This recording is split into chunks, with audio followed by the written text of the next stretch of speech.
Hello guys, Sue Jerry speaking. Welcome to Bedtime Stories, episode number 508. Terry Joe, Dr. Seuss, The Great Doodler. So let's read it out, shall we? So we got for us. It's written by Kate Kilmo. Paintings by Steve Johnson and Lou Fancher.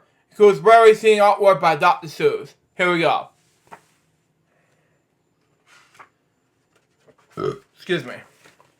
Bumped it. Anyway. From my main little man, Charlie K. Anyway.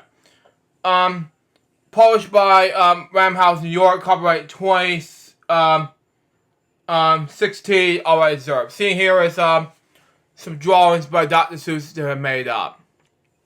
Anyways, move on.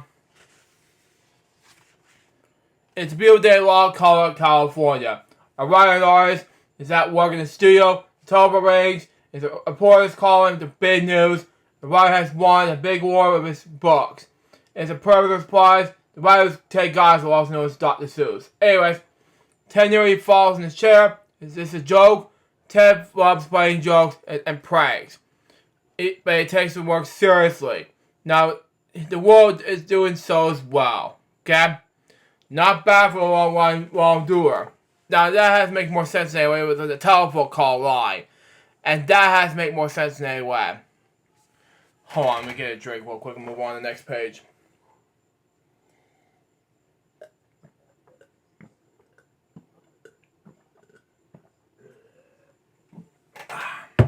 Move on. Next page. Anyways.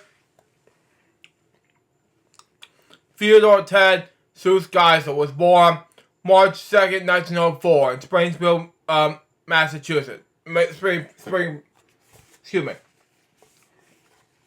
Misspoke, anyway. Springfield, Massachusetts. Anyway. His mother's name is Hendra Seuss Geisel. She raised him and to his big sister, Marty, okay? She also sang chants. She also sang, she once used to sell pies. So we'll get it. In her parents' shop, okay? Excuse me.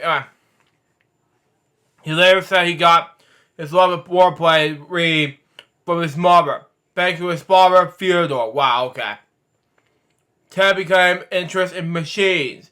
His father tinkered in his shop, making wacky inventions. One of them was the machine that made arm muscles stronger.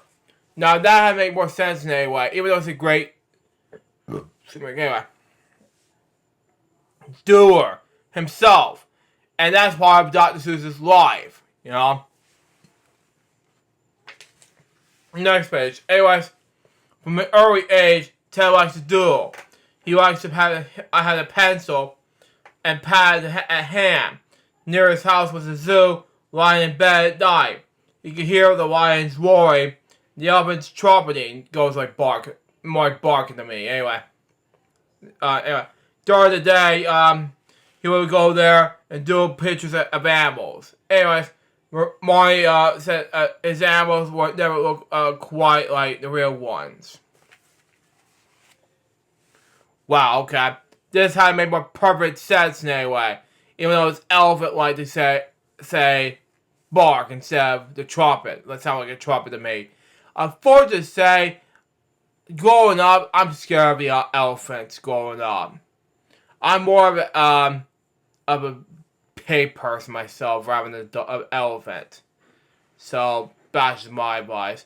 I can't have elephants staring at me like that as a little toddler.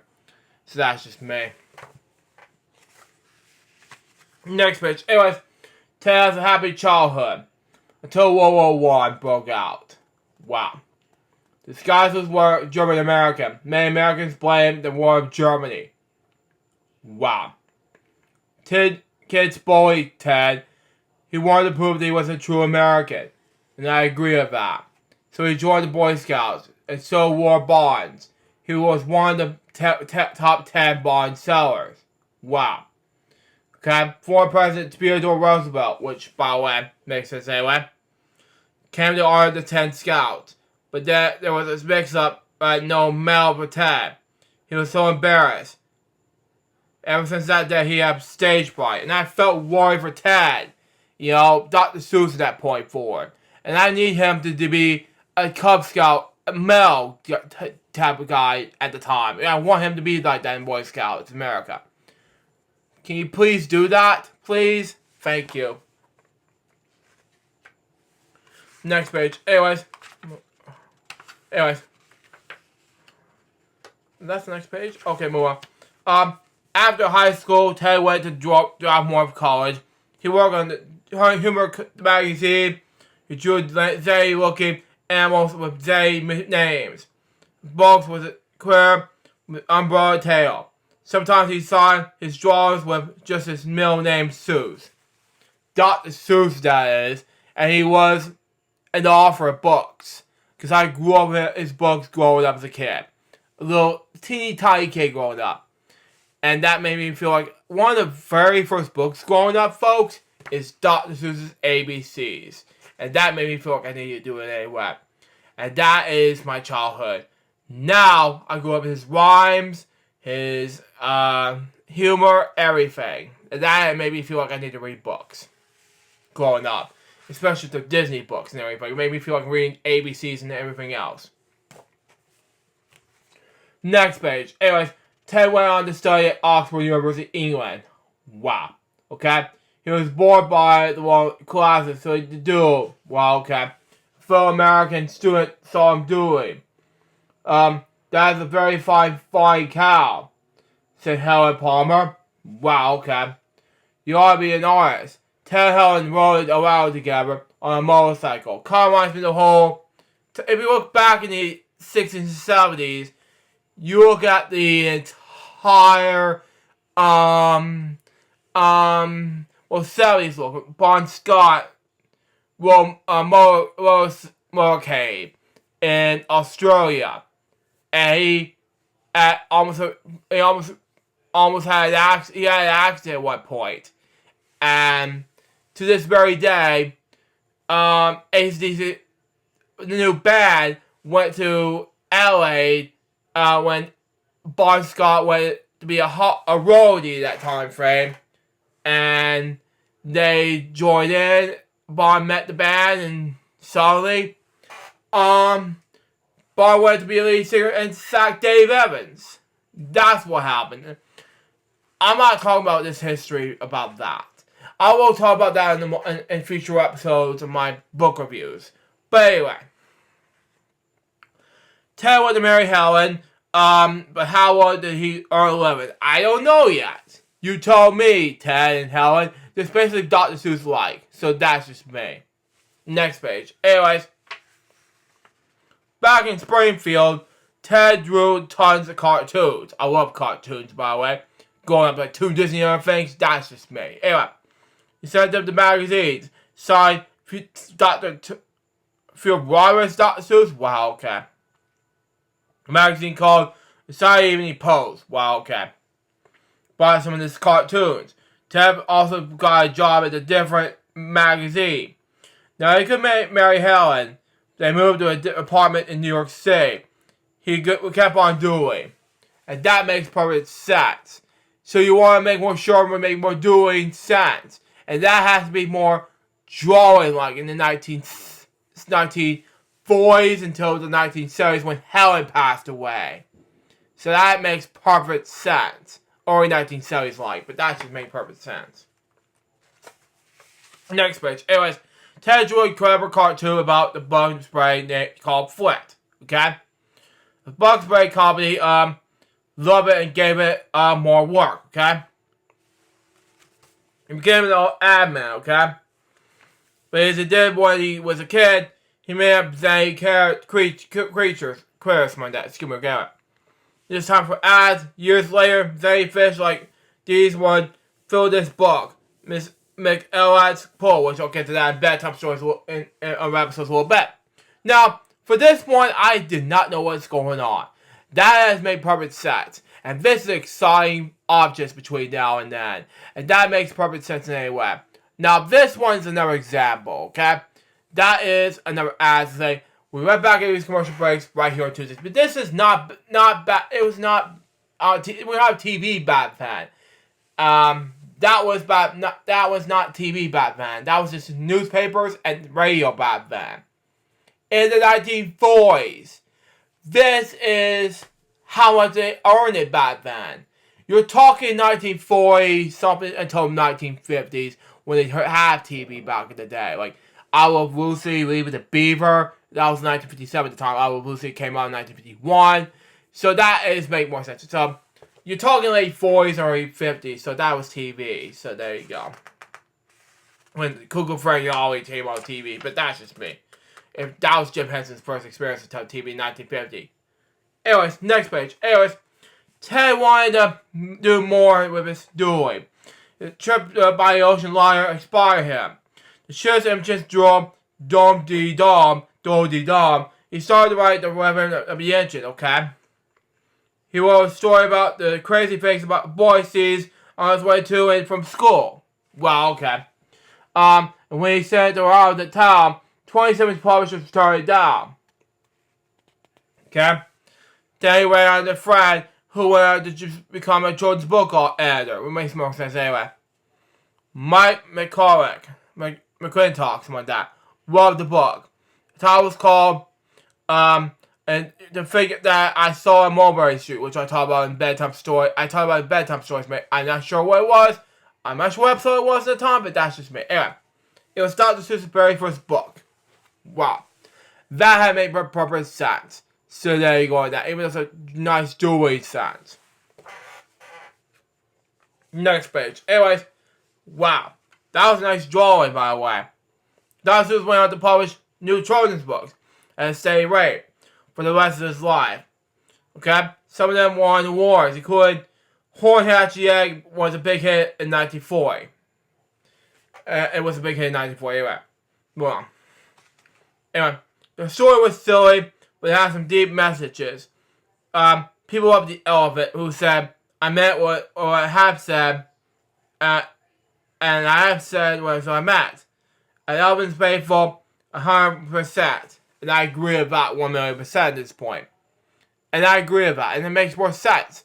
So there you go. It had me duels about this thing. That was an unseen footage. The elephant, a horn, here's who. And that makes more sense. Horn actually, the egg. Excuse me, get it. Anyways, next page. Anyways, Van Ted did not publish a children's book during World War II. Why? Anyways, lots of Americans wanted the United States to stay out of war. But Ted wasn't one of them. He drew cartoons that poked fun of Hitler and Japan.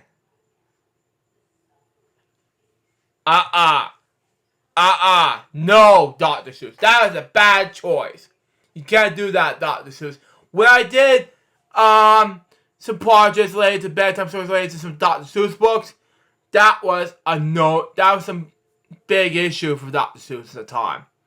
I was just doing that when reading some Dr. Seuss books and bedtime stories episodes.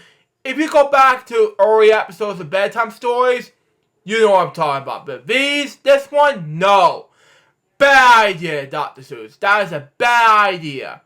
I did talk about this on racist jokes episode 9 on. You're just doing we talk about this. You're talking this in the 1940s.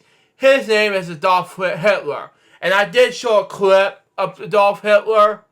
And I'm like, wow. It was a apathy.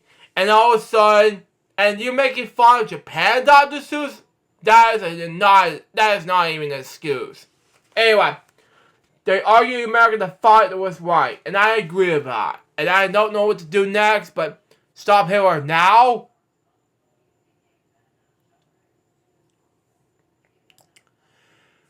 You've been thinking about 1940s arguments. You know? At a time like this, yes, this was back then, and my stepdad, I'm not gonna be political about it, but I'm going to be doing it right now. He's not a fan of Joe Biden per se, but he's a fan of Donald Trump. Back then, my friend Remix Plum, if he's watching now, he's not a fan my friend Remix Mom is bad fan. He's not a fan of Donald Trump. Well, to be honest with you, he's not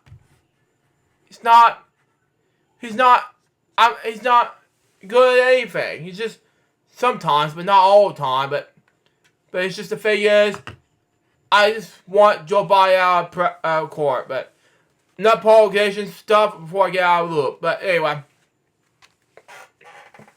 But this had to make more sense. Next page. Anyways, I'm not gonna get too political anymore. No politics in the rest of the Bedtime Stories episode. But anyway, America finally entered the war. Wow. Okay. Ted finally joined the army. Okay. He works with a team of filmmakers like me, because I wasn't born yet, by the way. But anyway, in Hollywood. Oh wow. Okay. They made funny trade cartoons. So sorry, a soldier. Wow. Who couldn't do anything right. Army pals like Chuck Jones and P.D. Eastman will work with Ted in the years to come. I did a Bedtime Stories episode about P.D. Eastman before.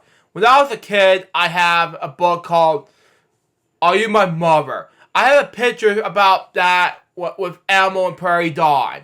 I don't have it. I haven't scanned exist, but I will have to upload it on my pre-LJPCBM Facebook page, Facebook album. But I will have to do that. I'll post it on social media pretty soon. But right now it's gonna be on Facebook sometime soon. But I'll let you know about it. But that's just me. I'll do that. I'll do another sequel on episode on Ultraman Foes. But that's just me, of course. But anyway, moving on. Next page. After the war, Ted held State, California. Wow, okay. In 1947, Ted found an old, unused fire tower in Love, Java. He and I fell in love with it, but they bought fire tower and made it their home. Wow. Makes sense now. Even though it makes sense. You know, I want to make more humor-like, so there you go on that. Next page. Anyways, Ted's studio was in the tower, okay? He kept a hat rack there filled with wacky hats. A fireman hat from Eldor, a Turkish vest, an Amur's hat from around the planet. Sometimes when he was having trouble in the store, he would put on a silly hat. Like a cat in a hat. That makes more perfect sense. So, there you go on that. Drawing a hat like I had the hat before when I was a little kid, but that was make more perfect sense. There we go. Anyways, next page. Tell on each book, be perfect. He wrote and rewrote. He wrote very well to Helen, and sketch and resketch. He penned the sketches in court board. Wow, okay. He worked until the words and pictures were just right. Then he took his book to New York City. Wow, okay. In his publisher's office, he worked very out loud. The workers would cry out loud to listen to Ted's latest story. And I agree with this 1,000,000%. And that makes more perfect. So there you go on that. Next page. Anyways, in 1955, Life magazine ran an article when they said make already reading books were boring. And I agree with this 1,000,000%. The jobs of writing books for early readers should go to artists like Dr. Seuss and Walt Disney. Okay. Ted was dared to write a book using 225 simple words. 6 simple words all day long, famous kids per character difference. Anyway, he thought that he could write a book in 2 weeks. It took him more than a year. The Cat in the Hat was published in 1957. Well, okay. The book is sold like hotcakes. It changed the way children learn how to read. And that makes perfect sense for Cat in the Hat viewers. You know, because when I was reading The Cat in the Hat in the early years, and I saw it in theaters in 2003, because this movie, it was panned by critics, you know. I understand that. I loved the movie as a kid. People hated it back then, you know. And I was like, what's going on? I didn't see that movie, like, enjoyable back then. But I like it now, because it's okay. Because I really love it back then. I saw it in the theater. Like, oh my god, it was a good movie. Why did I hate the movie? Tell me. Next page. Anyways, How the Grinch Stole Christmas also came out in 1957. Okay. Sometimes one said the cat was Ted was on a good day and the Grinch was Ted on a bad day. Wow. Ted felt he was more like the gruff and grumpy character. His car license plate even said Grinch. Wow. If you watch Lucas Bradley, you know the Grinch won because I did talk about reaction videos of the Grinch twice on Ultra React twice. I'll do more about this in boring jokes for next year. I was going to do it this year, but I thought it would be a good idea to do it next year. But anyway. And then 8 years later, Ted worked with Chuck Jones to make an animated television special based on How the Grinch Stole Christmas. But before I get to that anyway, I did a Bedtime Stories episode on How the Grinch Stole Christmas on... If you go back to my Bedtime Stories episode of How the Grinch Stole Christmas, I did talk about it, and it makes more sense anyway. Anyway, Buffett Show and the book became Christmas classics, and that makes more sense anyway. So that makes more sense to celebrate Christmas specials. And, you know, I'll talk about that special in the boring jokes episode per se. So anyway, next page. Anyways, in 1958, Ted became president of Beginner Books. Wow. He would publish a line of easy-to-read books, like The Cat, the Hat, The Office Like a Funhouse. Ted wrote some of the readers. His wife, Helen, wrote some as well. Wow, okay. He hired friends to do others. Mike McCormick wrote A Fly Went By. P. Eastman wrote Go, Dog, Go. Wow. Ted published Santa Jan's Berenstain first books about the Berenstain Bears. And I talk about Berenstain Bears in Bedtime Stories episodes many times. And I do talk about P. Eastman's Go, Dog, Go, but I never have to read A Fly Went By yet. And this makes perfect sense. And I have got to read that book in Bedtime Stories Fly Went By. And I am fine about that. But that doesn't make perfect sense. But this is those examples. These are examples right there. And that makes perfect sense to anybody. Anyways, next page. Anyways, Everyone Take Touch during the bestseller. Then in 1967, terrible thing happened. Ellen passed. Oh, it was a wrong year. Okay, that was the wrong year. Anyway, Helen passed away. Ted was lonely and lost. A year later, he married Audrey Stone Diamond. She has a good eye. Wow. She wanted Ted to use more color in his books. Ted's works became more colorful. And I agree with that. And that makes more perfect sense, you know? And that it makes more good sense because I wanted Dolores to make more perfect sense than Ted and Audrey. Good idea. Because, you know, if it would have not been a movie, it should have been a classic. And not in 2012. That is perfect sense. And it's also 1970 something special. But anyway, next page. Audrey came to live with Ted in the tower. From there, he saw how much concentration was taking place. Trees came down, buildings went up. So he went doing about it. He wrote Rorax. It was a story about the little creature who speaks of the trees. Well, okay. He tried to save him from greed or monster, something like that. Wow, it's just... When I did watch a movie about it in 2013, the year I graduated, before I graduated, it was like months after I graduated from high school at the time. I was so surprised. Because I was just standing here, looking at the movie on my 4K Blu-ray. It was not 4K Blu-ray at the time. It was Blu-ray at the time when I played it. It was right after I came home from Atlanta.